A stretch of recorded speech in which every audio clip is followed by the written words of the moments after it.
नमस्कार। आई हम सब एक राम सीता विवाह के गीत गाबि रहल छी। अहाँ सब पूरा गीत सुनू, नीक लागे तो लाइक कमेंट करब। जे एखन तक हमर सबके चैनल के सब्सक्राइब नहीं केने छी तो सब्सक्राइब जरूर कर देब। सिया जी बहनिया हमार हो, राम लगी है पहुन माँ। सिया जी बहनिया हमार हो, राम लगी है पहुन माँ। मिथिला के नाता सा सिया जी बहनिया, मिथिला के नाता सा सिया जी बहनिया। सिया जी के नाता सा राम जी पहुन माँ, सिया जी के नाता सा राम जी पहुन माँ। मिथिला के नगरिया निहाल हो, राम लगी है पहुन माँ। मिथिला के नगरिया निहाल हो, राम लगी है पहुन माँ। सिया जी बहनिया हमारे हो, राम लगी है पहुन माँ।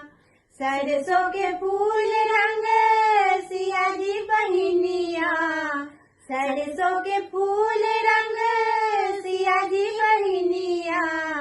तीसी के फल रंग राम जी पहुन माँ, तीसी के फल रंग राम जी पहुन माँ।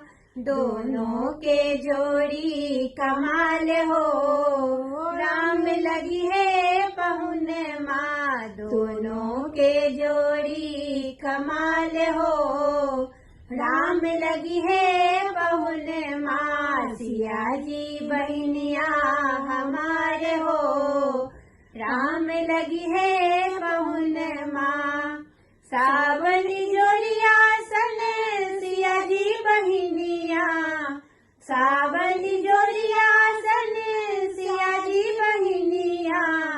भादव हरिया सन राम जी पहुन माँ, भादव हरिया सन राम जी पहुन माँ।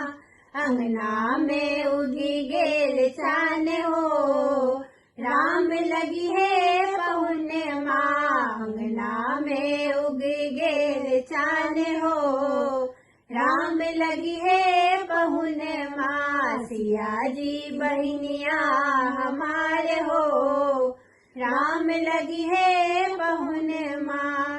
नरखिस स्नेहलता हरखे नयन माँ, नरखिस स्नेहलता हरखे नयन माँ।